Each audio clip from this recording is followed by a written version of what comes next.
ಗೆಳೆಯರೇ, ಈ ಒಂದು ವಿಡಿಯೋಗೆ ನಿಮಗೆ ಸ್ವಾಗತ. ಈ ಒಂದು ವಿಡಿಯೋ ಒಂದು ಅಂತಾರಾಷ್ಟ್ರೀಯ ಸಂಬಂಧಗಳ ಬಗ್ಗೆ ಮಾಡ್ತಾ ಇದ್ದೀನಿ. ಇದು ಒಂದು ಹೊಸ ರೀತಿಯ, ಹೀಗಾಗಿ ನೀವು ನನ್ನ ಒಂದು ಚಾನಲ್ ನೋಡ್ತಾ ಇದ್ರೆ, ಹೊಸಬರಾಗಿದ್ರೆ ದಯವಿಟ್ಟು ನನ್ನ ಒಂದು ಚಾನಲ್ಗೆ ಚಂದಾದಾರರಾಗಿ, ಹಾಗೆ ನಿಮ್ಮ ಫ್ರೆಂಡ್ಸ್ ಎಲ್ಲರಿಗೂ ಶೇರ್ ಮಾಡಿ. ಹಾಗಾದ್ರೆ ತಡ ಯಾಕೆ, ಈ ಒಂದು ಸಂಚಿಕೆಯನ್ನ ನಾವು ಪ್ರಾರಂಭಿಸೋಣ. ಗೆಳೆಯರೇ, ನಿಮಗೂ ಗೊತ್ತಿರುವ ಹಾಗೆ 1918ರಲ್ಲಿ ಮೊದಲನೇ ಮಹಾಯುದ್ಧ ನಡೆಯೋದಾಯ್ತು. ಆ ಯುದ್ಧದ ನಂತರ ಜಗತ್ತು ಒಂದು ಲೀಗ್ ಆಫ್ ನೇಷನ್ ಅನ್ನ ಕಟ್ಟಿಕೊಂತು.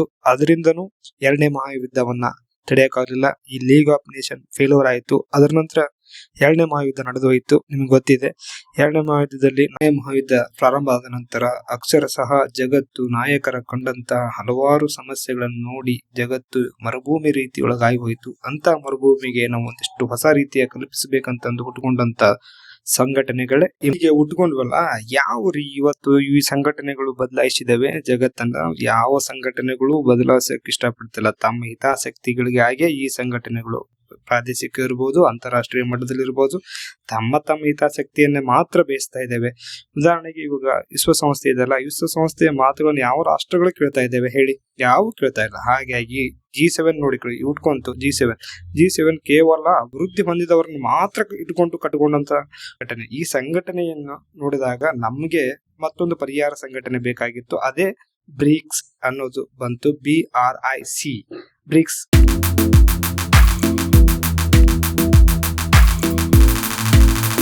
ಗೆಳೆಯರಿಗೆ, ಈ ಸಂಘಟನೆ ಇದೆಯಲ್ಲ, ಈ ಸಂಘಟನೆ ಇವತ್ತು ಜಗತ್ತಿನ ಟೆಂಪರೇಚರ್ ಹೆಚ್ಚಿಗೆ ಮಾಡ್ತಾ ಇದೆ. ಯಾಕಂದ್ರೆ ಈ ಅಂತಾರಾಷ್ಟ್ರೀಯ ಮಟ್ಟದಲ್ಲಿ ಅದರ ಬೆಳವಣಿಗೆ ಆ ರೀತಿಯಾಗಿ ಇವತ್ತು ನಮ್ಗೆ ಕಂಡು ಬರ್ತಾ ಇದೆ. ಹಾಗಾದ್ರೆ ಇದಕ್ಕೊಂದು ಹಿನ್ನೆಲೆ ಇರಬೇಕಲ್ಲ. ಆ ಹಿನ್ನೆಲೆಯನ್ನ ನಾವು ಇವಾಗ ನೋಡೋಣ. ನೋಡಿ, ಫಸ್ಟ್ ನಮ್ಮ ಬ್ರಿಕ್ಸ್ ಅನ್ನೋದನ್ನ 2001ರಲ್ಲಿ ಇದರ ಒಂದು ಪರಿಕಲ್ಪನೆಯನ್ನ ಕೊಟ್ಟವರು ನಮ್ಗೆ ಜೇಮ್ಸ್ ಓ'ನೀಲ್. ಇವರು ಈ ಪರಿಕಲ್ಪನೆ ಕೊಡ್ತಾರೆ.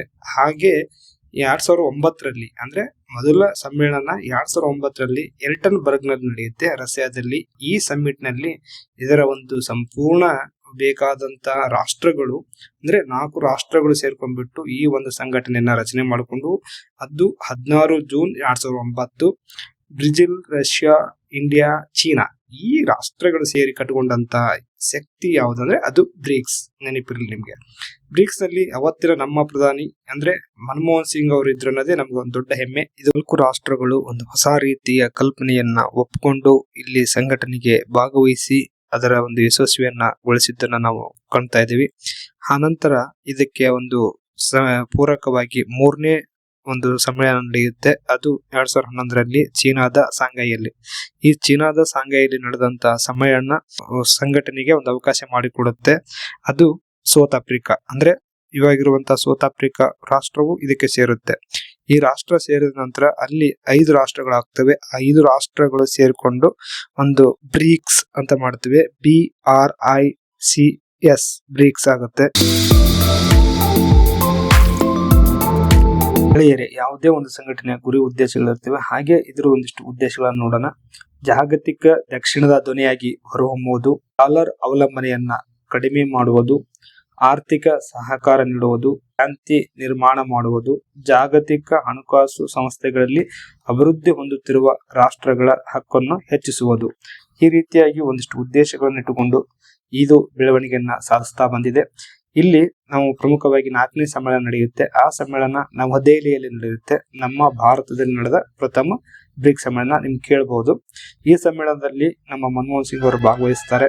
ಇದೆಲ್ಲ ಸಂಪೂರ್ಣ ನೇತೃತ್ವವನ್ನು ಭಾರತ ವಹಿಸಿಕೊಳ್ಳುತ್ತೆ. ಅದರಲ್ಲಿ ಒಂದಿಷ್ಟು ಸಂಬಂಧಪಟ್ಟಂಗೆ ಒಂದಿಷ್ಟು new development bank, economic corporation, reserve agreement ಅಂತ ಒಂದಿಷ್ಟು ಅಂಶಗಳು ಬರ್ತವೆ. ಅದರ ನಂತರ ನಡೆದಿದ್ದು 5ನೇ ಸಮ್ಮೇಳನ ಮುಗಿತಲ್ಲ. 5ನೇ ಸಮ್ಮೇಳನ ನಂತರ ಮುಗಿದ 6ನೇ ಸಮ್ಮೇಳನ ಪ್ರಾರಂಭ ಆಗುತ್ತೆ. ಅದು 2014ರಲ್ಲಿ. ಅದು ಬ್ರೆಜಿಲ್ ಅಲ್ಲಿ ನಡೆಯುತ್ತೆ. ಈ ಬ್ರೆಜಿಲ್ ಅಲ್ಲಿ ನಡೆದಂತದ್ದು ಬಹಳ ಹೆಮ್ಮೆಯ ನಮ್ಮ ಪ್ರಧಾನಿಯಾದಂತ ನರೇಂದ್ರ ಮೋದಿ ಅವರು ಇದರಲ್ಲಿ ಭಾಗವಹಿಸ್ತಾರೆ.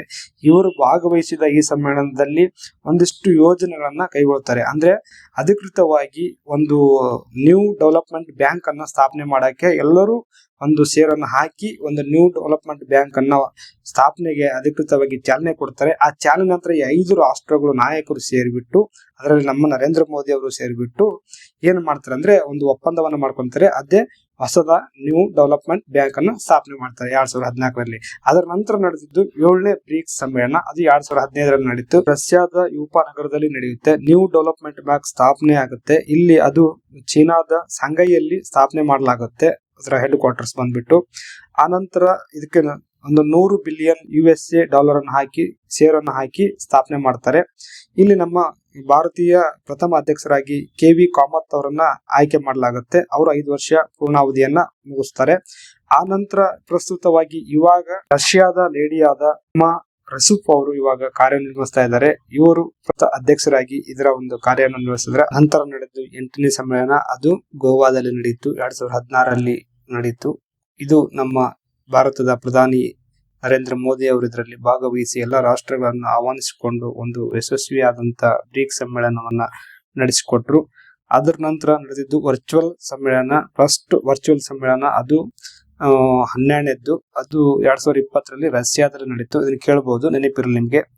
ಅದರ ನಂತರ ಇಲ್ಲಿ ಬ್ರಿಕ್ಸ್ ಸಮ್ಮೇಳನಕ್ಕೆ ಸಂಬಂಧಪಟ್ಟಂಗೆ 13ನೇ ಸಮ್ಮೇಳನ ಅಂತ ಬಹುಮುಖ್ಯ ಸಮ್ಮೇಳನ, ಅದು 2021ರಲ್ಲಿ ಮತ್ತೆ ಭಾರತದಲ್ಲಿ ನಡೀತು. ಅದು ವಿಡಿಯೋ ಕಾನ್ಫರೆನ್ಸ್ ಸಮ್ಮೇಳನ. ನಿಮ್ಗೆ ಗೊತ್ತಿರಲಿ ಈ ಎಲ್ಲಿ ನಡೀತು ವಿಡಿಯೋ ಕಾನ್ಫರೆನ್ಸ್ ಸಮ್ಮೇಳನ ಅಂತಂದ್ರೆ ಭಾರತದಲ್ಲಿ.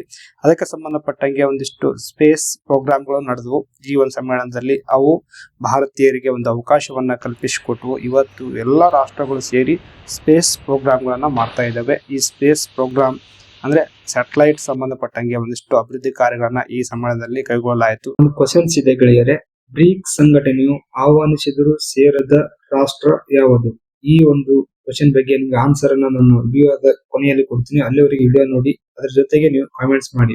5ನೇ ಸಮ್ಮೇಳನ 2023ರಲ್ಲಿ ನಡೀತು, ಅದು ದಕ್ಷಿಣ ಆಫ್ರಿಕಾದಲ್ಲಿ ನಡೀತು. ಈ ಸಮ್ಮೇಳನ ಸಂಬಂಧಪಟ್ಟಂಗೆ ಒಂದಿಷ್ಟು ರಾಷ್ಟ್ರಗಳಿಗೆ ನಾವೇನ್ ಮಾಡಿದ್ವಿ, ಆಹ್ವಾನವನ್ನ ನೀಡಿದ್ವಿ. ಆ ರಾಷ್ಟ್ರಗಳು ನಮ್ಮ ಆಹ್ವಾನವನ್ನ ಕೇಳ್ಕೊಂಡ್ಬಿಟ್ಟು ಆಹ್ವಾನಿಸದಿಂದ ಒಂದು ಬ್ರಿಕ್ಸ್ ಸಮ್ಮೇಳನಕ್ಕೆ ಸೇರ್ಕೊಂಡು ಮತ್ತು ಬ್ರಿಕ್ಸ್ ಸದಸ್ಯತ್ವವನ್ನ ಪಡೆದುಕೊಳ್ಳೋಕು ಒಂದು ಅವಕಾಶವನ್ನ ಕಲ್ಪಿಸಿಕೊಟ್ವಿ. ಇಲ್ಲಿ ಈಗ ಒಂದಿಷ್ಟು ರಾಷ್ಟ್ರಗಳಿಗೆ ಆಹ್ವಾನಿಸಿದ್ವಲ್ಲ, ಅದರ ನಂತರ ನಡೆದಿದ್ದು 16ನೇ ಸಮ್ಮೇಳನ. ಆ ಸಮ್ಮೇಳನ ಎಲ್ಲಿ ನಡೀತಂದ್ರೆ ರಷ್ಯಾದ ಕಜಕಿಸ್ತಾನದಲ್ಲಿ ನಡೀತು. ಅಲ್ಲಿ ನಮ್ಮ ರಷ್ಯಾದ ಅಧ್ಯಕ್ಷರು ಆಹ್ವಾನಿಸಿಕೊಂಡ್ರು. 5 ರಾಷ್ಟ್ರಗಳಿದ್ದು ಅಲ್ಲಿ ಏನಾಯ್ತು ಅಂದ್ರೆ 10 ರಾಷ್ಟ್ರಗಳಾಗಿ ಪರಿವರ್ತನೆಗೊಂಡಿತು. ಅಂದ್ರೆ 2024ರಲ್ಲಿ ಏನಾಯ್ತಂದ್ರೆ 10 ರಾಷ್ಟ್ರಗಳಾಗಿ ಪರಿವರ್ತನೆಗೊಂಡು. ಆ ರಾಷ್ಟ್ರಗಳು ಯಾವಂದ್ರೆ Egypt, Ethiopia, Iran, Saudi Arabia, United Arab Emirates. ಈ ರಾಷ್ಟ್ರಗಳು 10 ರಾಷ್ಟ್ರಗಳಾಗಿ 2024ರಲ್ಲಿ ಪರಿವರ್ತನೆಗೊಂಡು. ಈ ಪರಿವರ್ತನೆ ನಂತರ ನಡೆದಿದ್ದೆ 17ನೇ ಸಮ್ಮೇಳನ ಗೆಳೆಯರೆ. ಇದು 2025ರಲ್ಲಿ ನಡೆಯಿತು. ಇದು ನಿಮಗೆ ಬ್ರೆಜಿಲ್ನ ರಿಯೋ ಜೆನೆರೋದಲ್ಲಿ ನಡೆಯಿತು. ಇಲ್ಲಿ ನಮ್ಮ ವಿಶೇಷವಾಗಿ ನಮ್ಮ ಪ್ರಧಾನಮಂತ್ರಿ ಅವರು ಭಾಗವಹಿಸಿದ್ರು, ನರೇಂದ್ರ ಮೋದಿ ಅವರು. ಅದು ಒಂದು ವಿಶೇಷವ. ಈ ಒಂದು ವಿಶೇಷದ ಜೊತೆಗೆ ಇಲ್ಲಿ ಒಂದಿಷ್ಟು ರಾಷ್ಟ್ರಗಳು ಅಂದ್ರೆ ಏನೇನು ಬೇಕಲ್ಲ, ಆ ರಾಷ್ಟ್ರಗಳು ಯಾವ ಅಂದ್ರೆ ಒಂದು 10 ಫುಲ್ ಮೆಂಬರ್ ಆಗಿರುವಂತ ರಾಷ್ಟ್ರಗಳು, 12 ಪಾರ್ಟ್ನರ್ ನೇಷನ್. ನಮ್ಮ ಸರ್ಕಾರಿ ಕಾರ್ಯದರ್ಶಿಗಳು ಇಲ್ಲಿ ಭಾಗವಹಿಸಿದ್ರು, ಅಂದ್ರೆ ಸೆಕ್ರೆಟರಿ ಅಂತಾರೆ, ಅವರು ಭಾಗವಹಿಸಿದ್ರು. ಇಲ್ಲಿ ಲೀಡರ್ಸ್ ಗಳ ಸಂಬಂಧಪಟ್ಟಂಗೆ ಒಂದು ಗ್ಲೋಬಲ್ ಗೋರ್ನೆನ್ಸಿ ಅಂದ್ರೆ ನಮ್ಮ ಒಂದು ಭೂಮಿಯ ಸಂಬಂಧಪಟ್ಟಂಗೆ ಸರ್ಕಾರಗಳ ರಚನೆ ಅಂತೀವಿ ನಾವು. ಈ ರೀತಿಯಾದಂತ ಒಂದಿಷ್ಟು ನಮ್ಮ ಗೋರ್ನೆನ್ಸಿಯನ್ನು ಹೇಗೆ ಮಾಡ್ಕೋಬೇಕು, ಹೇಗೆ ನಾವು ಸೆಕ್ಯೂರಿಟಿ ಆಗಿ ಕಾಯ್ಕೋಬೇಕು ಅನ್ನೋದು ಚರ್ಚೆ ನಡೆದು. ಅದ್ರ ಜೊತೆಗೆ ನಮ್ಗೆ ಒಂದಿಷ್ಟು ಕ್ಲೈಮೇಟ್ ಚೇಂಜ್, ಈ ಒಂದು ಕ್ಲೈಮೇಟ್ ಚೇಂಜ್ ಅಂದ್ರೆ ಪರಿಸರದ ಬಗ್ಗೆ, ವಾತಾವರಣ ಬದಲಾವಣೆಗಳನ್ನ ಕುರಿತು ಚರ್ಚೆಗಳನ್ನ ಮಾಡಲಾಯಿತು. ಅಂದ್ರೆ ಭೂಮಿಯ ಒಂದು ತಾಪಮಾನ ಯಾವ ರೀತಿ ಚೇಂಜ್ ಆಗ್ತಿದೆ, ಟೆಂಪರೇಚರ್ ಯಾವ ರೀತಿ ಚೇಂಜ್ ಆಗ್ತಿದೆ ಅನ್ನೋ ಬಗ್ಗೆ ಒಂದಿಷ್ಟು ಚರ್ಚೆ ನಡೆದು. ಆನಂತರ AI, ಇವತ್ತು ನಿಮ್ಗೆ ಗೊತ್ತಿದೆ ಟೆಕ್ನಾಲಜಿ ಬೆಳೀತಾ ಇದೆ, ಇಂಟೆಲಿಜೆನ್ಸಿ ಬೆಳೀತಾ ಇದೆ, ಇದ್ರ ಬಗ್ಗೆನೂ ಒಂದಿಷ್ಟು ಚರ್ಚೆಗಳು ನಡೆದು. ಅದ್ರ ಜೊತೆಗೆ ನಾವು AI ಅನ್ನು ಹೇಗೆ ಬಳಕೆ ಮಾಡ್ಕೋಬೇಕು, ಅದರಿಂದ ಏನು ಅಭಿವೃದ್ಧಿ ಕಾಣಬೇಕು ಅನ್ನೋದ್ರ ಬಂತು. ಆನಂತರ ಒಂದಿಷ್ಟು ಇನ್ವೆಸ್ಟ್ಮೆಂಟ್ ಯಾವ ರೀತಿ ನಾವು ಒಗ್ಗೂಡಿಕೊಂಡು ಇನ್ವೆಸ್ಟ್ಮೆಂಟ್ ಮಾಡ್ಬೇಕು ಅನ್ನೋದು ಬಂತು. ಆನಂತರ ಹೆಲ್ತ್ ಬಗ್ಗೆನೂ ಚರ್ಚೆ ನಡೆದು. ಎಲ್ಲಾ ಒಂದಿಷ್ಟು ವಿಶೇಷವಾದಂತ ಗ್ಲೋಬಲ್ಗೆ ಸಂಬಂಧಪಟ್ಟಂಗೆ ನಾವು ಒಂದಿಷ್ಟು ಚರ್ಚೆಗಳು ನಡೆದು. ಮುಂದಿನ ಒಂದು ನಮ್ಮ ಒಂದು 17ನೇ ಸಮ್ಮೇಳನ ನಂತರ 18ನೇ ಸಮ್ಮೇಳನ ಭಾರತದಲ್ಲಿ ನಡೀತಾ ಇದೆ. ಅದಕ್ಕೆ ವಿಶೇಷವಾಗಿ ನಾವು ಚೀನಾದ ಅಧ್ಯಕ್ಷರನ್ನ ಆಹ್ವಾನಿಸಿದೀವಿ ಭಾರತದಲ್ಲಿ ಇರುವುದರಿಂದ. ಇದರ ಬಗ್ಗೆ ನಾವು ಕಾದು ನೋಡ್ಬೇಕು. ಇನ್ನು ವಿದೇಶದಲ್ಲಿ ಹಲವಾರು ಸಮಸ್ಯೆಗಳು ಕಂಡು ಬರ್ತಾ ಇದ್ದೇವೆ. ಅಮೆರಿಕ ಯಾವ ರೀತಿ ನೋಡುತ್ತೋ ಗೊತ್ತಿಲ್ಲ ಮುಂದ್ಗಡೆ. ಹಾಗೆ 26ನೇ ಸಮ್ಮೇಳನ ನಿಮ್ಗೆ ಗೊತ್ತಿದೆ, 18ನೇ ಸಮ್ಮೇಳನ 26 ನಡೆಯುವುದು. ಈ ಸಮ್ಮೇಳನದ ಶೃಂಗಸಭೆ ನಾವೇ ಆಯೋಜಿಸಿದ್ದೀವಿ. ನಿಮ್ಗೊಂದು ಕ್ವಶನ್ ಕೊಟ್ಟಿದ್ದೆ, ಆ ಕ್ವಶನ್ ಬ್ರಿಕ್ಸ್ ಸಂಬಂಧಪಟ್ಟಂಗೆ ಅದು ಸೇರದೇ ಇರುವ ರಾಷ್ಟ್ರ ಯಾವುದಂದ್ರೆ ಅರ್ಜೆಂಟೀನಾ. ನೆನಪಿರಲಿ ನಿಮಗೆ. ಈ ಅರ್ಜೆಂಟೀನಾ ನಾವು ಆಹ್ವಾನಿಸಿದ್ರು ಇನ್ನೂ ಸೇರಿಲ್ಲ. ಅಪ್ಡೇಟ್ಸ್ ಸಮಾನಕ್ಕೆ ಮುಂದೇನಾಗುತ್ತೋ ಗೊತ್ತಿಲ್ಲ, ಕಾದ್ ನೋಡೋಣ. ಹಾಗೆ ನನ್ನ ಒಂದಿಷ್ಟು ನೆಕ್ಸ್ಟ್ ವಿಡಿಯೋಗಳಿದಾವೆ. ಆ ವಿಡಿಯೋಗಳು ನಿಮಗೆ ಮುಂದೆ ನಾನು ಒಳ್ಳೆ ವಿಡಿಯೋಗಳನ್ನು ಮಾಡ್ತಾ ಹೋಗ್ತೀನಿ. ನೀವು ಕಾಯ್ತಾ ಇರಿ.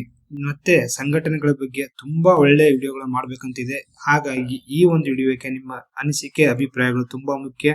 ಏನಾಯ್ತು ಅನ್ನೋದನ್ನ ಕೊನೆಯಲ್ಲಿ ನನಗೆ ನಿಮ್ಮ ಒಂದು ಕಾಮೆಂಟ್ಸ್ ಮಾಡೋದ್ ಮುಖಾಂತರ ತೋರಿಸ್ಕೊಡಿ. ದಯವಿಟ್ಟು ಈ ವಿಡಿಯೋ ನೋಡಿ ಎಲ್ಲರಿಗೂ ಶೇರ್ ಮಾಡಿ. ನಿಮ್ಮಲ್ಲಿ ಕೇಳಿಕೊಳ್ಳೋದು ಒಂದೇ, ಇದ್ರ ಬಗ್ಗೆ ನಿಮ್ಮ ಅನಿಸಿಕೆ ಅಭಿಪ್ರಾಯವನ್ನ ತಿಳಿಸಿ. ಇಷ್ಟು ಹೇಳಿ ಈ ವಿಡಿಯೋನ ನಿಮ್ಗೆ ಮುಗಿಸ್ತೇನೆ. ಮುಂದಿನ ಸಂಚಿಕೆಯಲ್ಲಿ ಭೇಟಿಯಾಗೋಣ.